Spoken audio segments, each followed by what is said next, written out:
Where do I find all these successful men to have dates with? So I'm single since 9 months, and yesterday it's been my 50th first date. Mostly these guys, they're entrepreneurs, CEOs, high position finance guys, like really cool, interesting, ambitious men. Where do I find them? I'll be honest, I'm not good in like meeting people offline. I'm workaholic, I have 2 business. When I'm on events, I'm focused on events. Like I do not even notice if men look on me or not. So dating apps is my choice. I use Bumble, Hinge and Ride. Most of you think that Bumble is for feminine men because men cannot write there first. But it changed. Now you can have a prompt, like an opening phrase, and men can react on that. So they can text you first now. But honestly, Bumble for me is a little bit on the level of Tinder, because people do not put too much effort on making their bios there, choosing photos. Hinge, so much better. So yeah, Hinge is my choice. And you should just turn on your intuition, read through profiles of men, not go only for looks, and actually try to understand what kind of lifestyle this guy has, what does he do for life, etc. So I wish you luck on that, and you can share your experience where you usually find successful guys, interesting guys to have dates with. So this woman has been on 51 dates in 9 months and still haven't been able to find a match. What does that tell you exactly? First off, I would say she's not being intentional when she's dating. Second, I would say she's just using guys for free meals. The only thing she was intentional about is finding rich, successful guys to give her a lifestyle she does not deserve while having other guys on the side. That's truly disgusting. And honestly, being on dating apps for men is just a bad idea in itself. It's official. There are no more actual real good men in the city of Toronto. I'm actually thinking in the entire world, because I just got bamboozled by a Christian man. So I've dated people, you know, from the streets, worldly men, whatever men, and I was like, you know what? I'm gonna try dating and talking to Christian men, because I was raised Christian, I'm Christian, it is what it is. Y'all, I just got played by a Christian man. At this point, I might as well start dating a damn dog. They're looking more loyal. A good man is like a designer bag. They don't stay on the market for long. The women who can recognize and appreciate them early in life are the fortunate ones, securing something rare and valuable. Just like a designer bag, a good man brings quality, reliability, and a sense of security that enhances your life. But much like with those coveted items, if you hesitate too long, someone else will snatch him up, and you'll be left wondering what could have been. Recognizing the worth of a good man early on isn't just about luck. It's about understanding the difference between what's trendy and what truly stands the test of time. Those who see the value in genuine character and commitment are the ones who end up with something truly priceless. Is it just me, or am I like in the point of my life where like I'm so uninterested in men, but I also want a man so bad? Like I want a man so bad, but I'm so uninterested. Like every man that comes my way, I don't respond, I don't flirt back, I just don't care. Like I don't care to put forth the energy. Like I don't.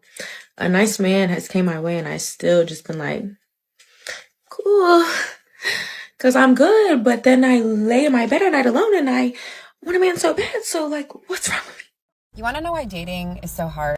It's because when you meet someone, say on a dating app or in public or whatever, they don't know how to plan a date. Like if I have to hear, you let me know, or let's do something sometime, or yeah, I'd love to hang out. No, bro, when? Because I got to put you in my GCal, okay? And I think this is why I get annoyed when men are like, women are so masculine. A lot of guys will, specifically guys, will come up and be like, you're really attractive, like, can I get your number? It doesn't have to be like that. It has to be, I have more respect for a guy if he's just like, I just want to let you know you're really pretty. I'm like, okay, thank you, and they walk away. Yeah. That says so much more than a guy being like, let me get your snap. Like, that's so ugly. Because guys can be creepy. At least that's my name. Like, come on. If they talk. Wait, hold on. At first. So you want to meet a guy in public organically, but you also want him to just compliment you and walk away and never talk to you again? That leads to Oh, something. you mean? Oh, I see what you're saying. Have you ever been in a major city? I'm in LA gun at you, and I but- approach a girl somewhere. Like, I'm Also- never seeing her again. Unless I get her contact info. Ladies frequently look for men's consideration, which is the reason many utilize different strategies to start contact. Women frequently go to bars, where they are more likely to interact with men as a social setting. In these conditions, certainty and a proactive demeanor can have a huge effect. Sitting alone at a bar, for example, permits ladies to seem congenial, setting out open doors for discussion. My problem is that I hate men, you know? But, like, I love men. But, like, I hate men. But, like, I love men. I am so fed up with this new generation of men. They literally don't want to get you no flowers. They don't want to take you on no dates. All they want to do is ask you what you doing all day long and tell you lies. Like, I'm over it. They don't take modern women on dates anymore because all they're looking for is a sponsor. And if men aren't taking women out on dates anymore, it's likely because they've been burned in the past. Women want everything without having to prove they're worth it. For a man, dating a woman is like an investment. Why would he go out of his way to do all of these things when he's not sure of who you really are and your intentions? And we've seen it multiple times when a man treats a woman right. She usually gets bored of you and go with the players, basically drawing away from you. These women complain about the guy that they want not taking them on dates, not the good guys. Okay, the best way to get any guy's attention at a bar is this. And I was voted biggest flirt in high school, so I feel like I kind of know what I'm talking about. Go have fun. Be at a bar and genuinely be having fun. Your girlfriends, take the shots, live, laugh, love. Just be enjoying yourself. Guys pick up when girls are having fun authentically versus when you're there, like sipping on your tequila sodas, wondering if anyone's going to come talk to you. Obviously, someone's going to come talk to you. You guys are hot. You're beautiful. Like, it's fine. But if you're giving out the energy, like you're just waiting for like someone to come and make a move, I swear it's like repellent and no one wants that energy. Like, people can feel each other's energy. So go out this weekend, have fun, flirt, dance, take tequila shots, whatever it may be in the moment. And I swear it'll be your secret charm. Hey ladies, I cracked the code and I finally figured out where to meet men. And it wasn't Target or Home Depot or Lowe's or Trader Joe's. The car wash. Oh, don't worry if you don't have a car. You could just go into like that little store and buy a snack and maybe meet a snack. It's not until you get to the age that they're at that you realize what a gap it is. Some people will argue that, you know, you're an adult, you know what you're doing, you can make your own decisions.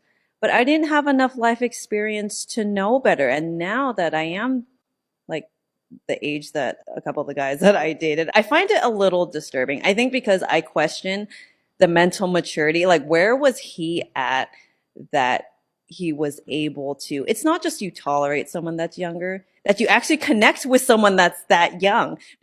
Like, I can make my own money and I can pay my own bills and I can raise my own kids. I can buy myself flowers. You know, I can pleasure myself and hit the spot every single freaking time.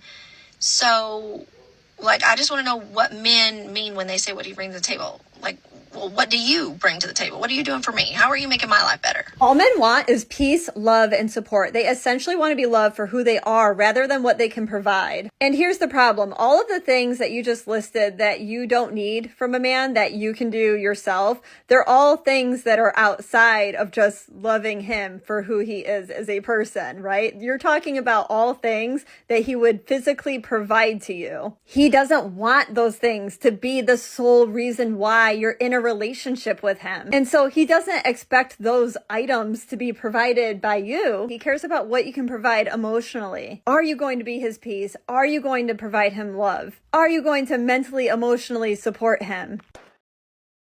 What's inappropriate? You at your game, you at a game, watching your son play. Is that inappropriate? If you're not interested, it's always inappropriate. So the thing is, no, it's true because look, let me tell you something. You could take two. I could give you a scenario. If you're into somebody, it'll be the greatest thing you've ever heard. If you're not into them or not interested, it's the worst thing you ever heard. So it's all based on your interest, because if a guy that a girl was feeling at a basketball game is like, yo, I know your son's playing, but maybe after, can we have, you would be so into it. If it's a guy you have no interest in, you would be like, get away from me right now. My son's on the court. So any scenario works if you have interest in the person. Damn, that's a good point. You can be Steph Curry with the shot if the woman is into you. Yeah. Wow. We have to also know how to read, you know how to say read the room? Yes. Like, guys sometimes don't know how to read the room.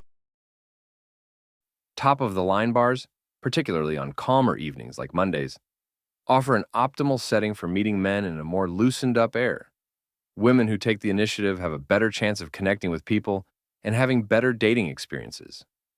In the ongoing dating scene, numerous ladies add to the disappointment by depending vigorously on dating applications, which frequently bring about unoriginal and shallow connections.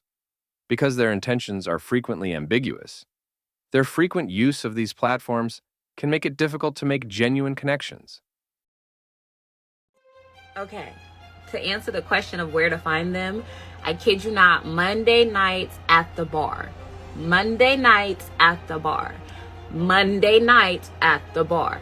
I can get into specifics, and of course there's other options, like there's conferences, there are golf courses, there's Whole Foods. Whole Foods is like a number one. Like there's a lot of places, but the number one suggestion I would give is Monday night at the bar. A high-end bar, not the hood bars, a high-end bar.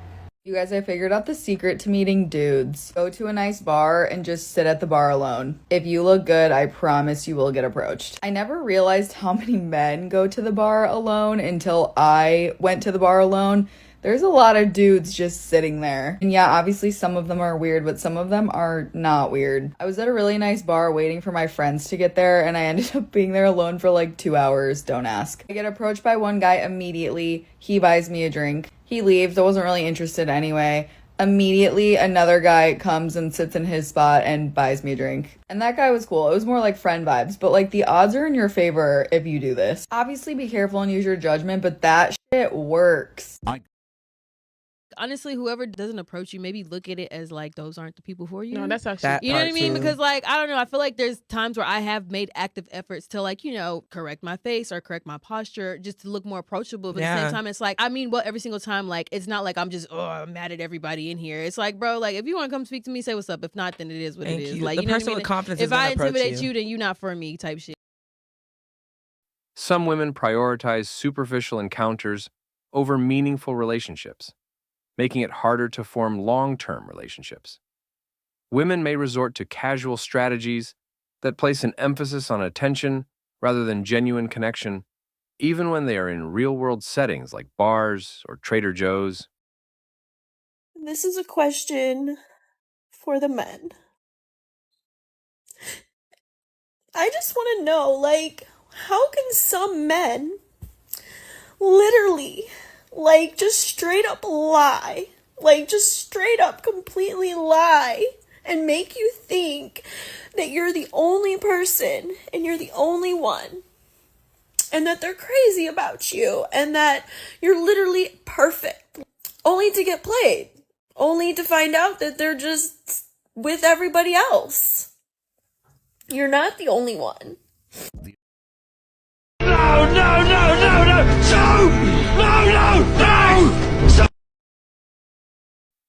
This conduct disappoints men, as well as lessens the chance of significant connections, as the center moves from more profound comprehension and shared values.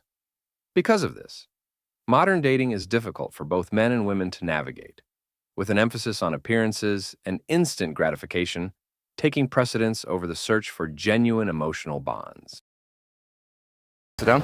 Sure. Awesome. What's your name? Bianca. Hi, Bianca. So I like you. Oh, wow. That's yeah, forward. I know. Unnecessary to be this forward this early on in the interaction. When it comes to displaying intent, there's a certain threshold that once you go past that, there's no benefit to doing it in the interaction. Be like, yeah, honestly, like I was walking by and I thought you looked really cute, so I want to come over and say what's up. That's probably the most he needed to say after that. He could have just transitioned into some get to know you talk. Out of here. No, though, my friend is like right there coming. No worries. So, do you want to hang out sometime? That depends on when, I guess. That's not the right play. That's never the right play. Trying to be sneaky to get a fast phone number, because that comes off low status. If anything, I would be like, oh, that's what's up. What's her name? Jess? Okay, cool. Yeah, introduce me when she comes over. I'd much rather you do that and then you start running a group dynamic, okay? And at some point you can go back to talking to your girl and actually, you know, solidify plans. Her attraction for you is actually gonna go up higher and higher. See, I don't like friendly bitches. That's why I tell my bitches, like I said, act deaf, dumb, and blind when a nigga try to holler at you or talk to you. You shouldn't even be responding. There should be no reason why you saying no or answering a question or, rejecting him. Even if you're rejecting him, I don't want you to do it verbally. You do it with a complete silence. That's how you reject him, with silence. A fish will never get caught if it doesn't open its mouth. You should not be talking to your next door neighbor. Why are you talking to the next door neighbor? Just because he asks you a simple ass question, you feel the need to answer it? Nah, you bugging. See, that's how your neighbors start fucking your bitch. She over to the neighbor's house getting piped down. Cause you got a friendly chick, you thinking she home sleeping, but she really not. That's it. And now some women might be like, well, that's kind of weird for somebody to talk to you and I can't talk back. No, she's an idiot for even thinking like that. You weird if you are talking to a stranger and you got a man. And that wraps up today's episode of Manosphere Daily. If you enjoyed the content, give it a like. Be sure to subscribe and hit the notification bell so you're notified as soon as a new video is out. Share your thoughts in the comments below. See you all tomorrow.